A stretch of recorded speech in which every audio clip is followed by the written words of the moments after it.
generation is misinformed?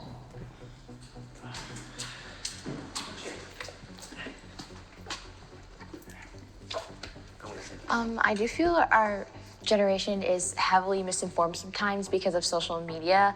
A lot of the times they just see movements as sort of a trend without looking into them, and I feel that that happened so much. They'll just go with it, and I feel like a lot of the times it makes it very easy for us to kind of just be tailed by the government, and I feel that we need to do a lot better job at looking into things and really reading into things and starting to take facts over feelings. Yeah, because it's 10 times easier to just look at something and accept it as truth than to go and do your research and find counterclaims or something that aligns with that. Because if you're just sitting there like scrolling through TikTok and somebody says that this is happening, I mean, like, who's gonna? It's not really. Educate yourself. Yeah. I strongly agree with both of you guys. I think the reason why I was hesitant about walking over is even though I agree that our generation is misinformed, that doesn't mean that older generations aren't also misinformed, especially, in the form of, for like Gen X and the baby boomers or whatever. Cable news in particular, you have millions of Americans now who are tuning in every night to see Tucker Carlson spread misinformation. I don't want to pick on him in particular, but he's an example. Social media is just another example of what's been going on for generations and generations of people, just with all due respect, being too lazy to do their own research and just believing what other people tell them.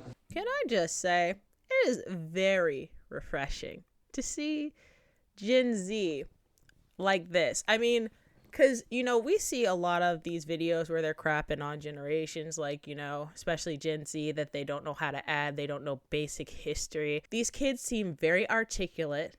They are very intelligent.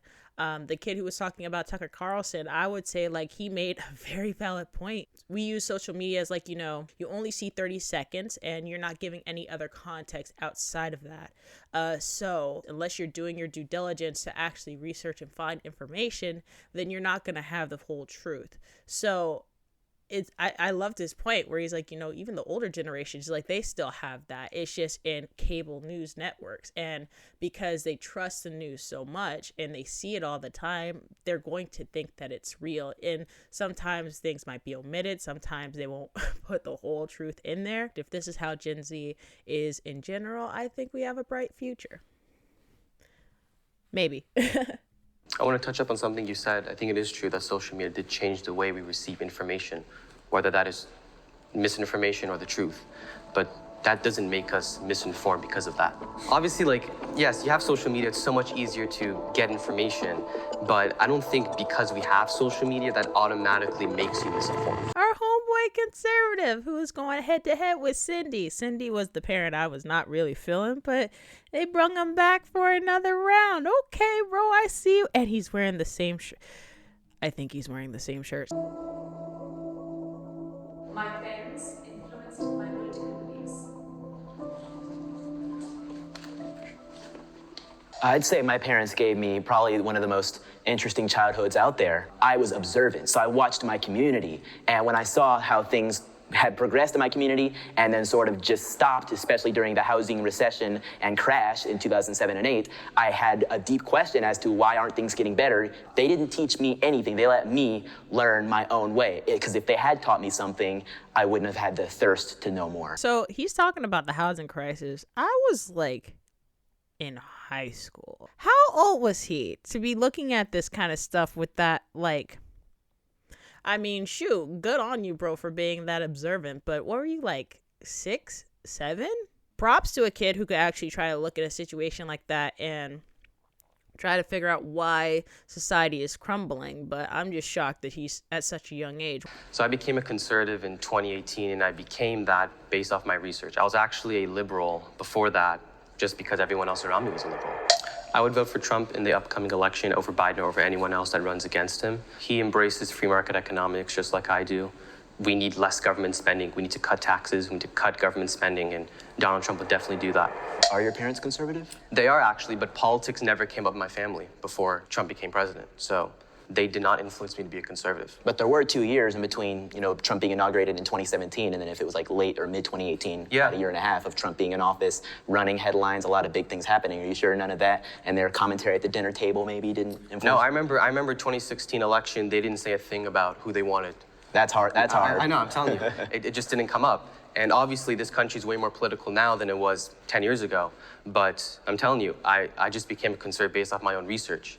I would say that's what a lot of liberals are saying, is that they went through a huge red pilling moment, lack of a better term, because of the whole Trump presidency. Some of the things that I learned about was just, his prison reform policy. I really enjoyed. He did a lot of things contrary to what a lot of people were pushing in the media. So in that regard, I can 100% agree. But it's crazy how people aren't talking politics in their home and how he had that experience.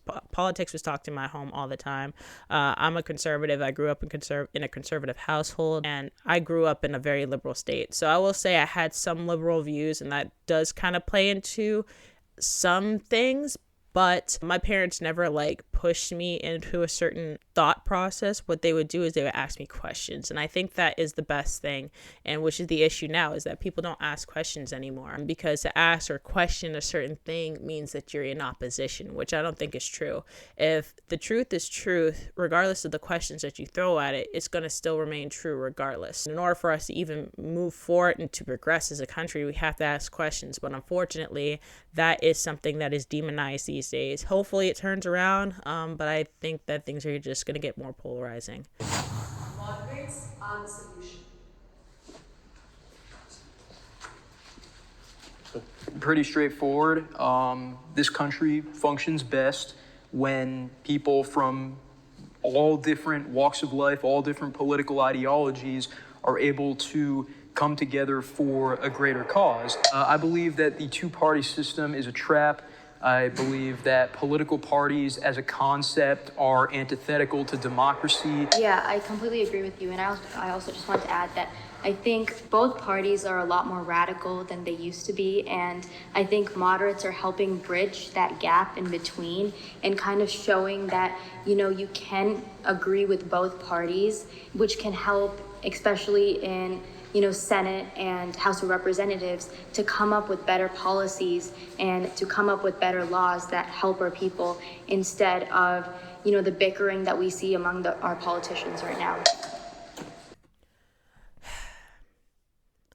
I don't think they're the solution. I understand what they're saying, but I think the biggest solution is people being able to sit down and talk. The issue that I see a lot now is you have a lot of people who are moderates who are being pushed to either side as an extreme when they're literally just a moderate. I think that it's great to have people in the middle, but even if you have extremes, if these extremes can't sit down at the table and have a conversation without wanting to come out guns blazing and just take out everybody else who is in opposition, there's going to be a problem. Once people learn how to be civilized human beings and understand that we're not all the same, we all have different ideologies, then we can come to the table. But until that happens, it's not going to be a moderate thing. If anything, the polarization is pushing moderates even to the other sides of the polls.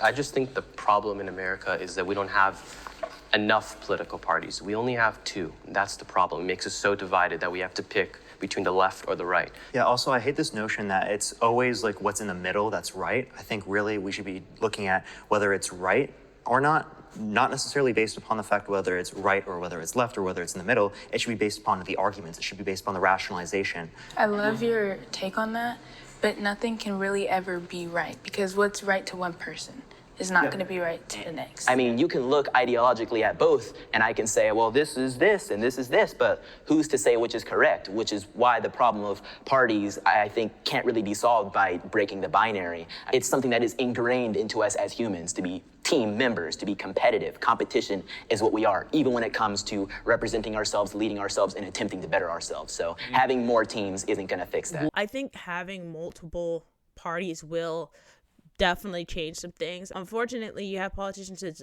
just only look out for themselves, and it's all both the right and the left. And I feel like the only difference in a lot of ways is the color that they represent.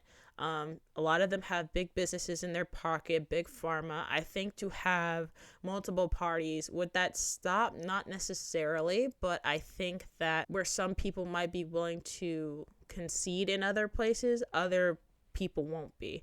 And you have to be very careful, because it's like, okay, if we want to go down this path, we have to recognize that there's 4 other people we're competing against.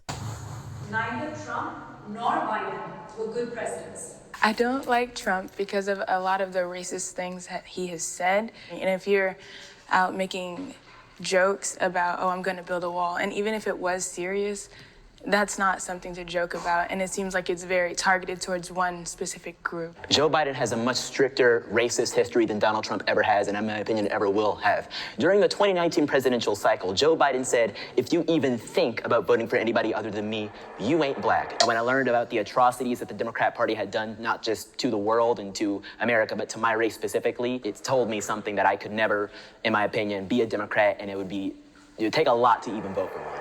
And on top of that, back in the 80s, he was responsible for, as he said, wrote the dang bill, the Clinton crime bill, which was responsible for throwing a lot of people that look like us in prison. This guy is weird. I mean, within your statement, you didn't necessarily acknowledge any of the racist history in relation to Trump as well. So if we're only going to put eyes on like either Trump or Biden, I see that not necessarily to be like the most consistent framework for looking at this. Okay, fair enough. Parker, comment with it. Of course, and I understand why you say that, but she didn't actually provide any examples of a history. She provided a media mismanagement of what he said in 2015/16, talking about immigration. But every time Trump tries to talk about this, they call him a racist and a xenophobe. Joe Biden was leaked to like the leader of the KKK before he died. I think he even went to his funeral. Hillary Clinton, the same exact thing. The Clinton crime bill, like you said, that was another one. When it comes to things that people say that are racist about Trump, like when she mentioned the wall, right? He was talking about people coming over the border, not necessarily having the best intentions, and we don't know who's coming across our border. You have a fence around your home. You technically have a border. You have a wall. It is supposed to be to keep people out. And when you don't know who's coming into your home and what their intentions are, they could be the nicest people ever, or they could be people who are out to, exploit your home, take stuff from it. It's very possible. And the only way to know that is to vet. And that's why we have the immigration policies that we have currently. Is it a hard process? Is it a long process? Yes. And I think there should be tons done in that regard to have more people come into the country who do actually want to be citizens. But to just hop over the border, I think is not safe for anybody. Not to mention the process of coming across the border. We hear horror stories of women and children being raped. You have to constantly live in fear about being deported. We need to do a lot more to have less red tape when it comes to being an actual citizen. Billionaires can solve problems better than the government. Billionaires obviously they have a lot of money, but what I see is that billionaires are using their money for philanthropy. They don't want to pay taxes, I see that, because they just feel like if the government takes their money, they're not going to do good with the money. A great example would be Amazon. I mean, it has revolutionized the way we shop. I think the key word in the prompt is billionaires can, affect positive change better than the government. I don't think it's a guarantee that they will, because I think there are certain instances of billionaires doing good with their money. But then there are also, I know you mentioned Jeff Bezos, but he also often doesn't use his money for good, because there are many reports of Amazon employees being mistreated, denied breaks, and issues where it's like, come on, you have all that money, do you need so much more from cutting corners like that? When it comes to billionaires, they make their moves with their money, right? I'm not going to sign into a law something that's going to hurt my company and what I've made to build.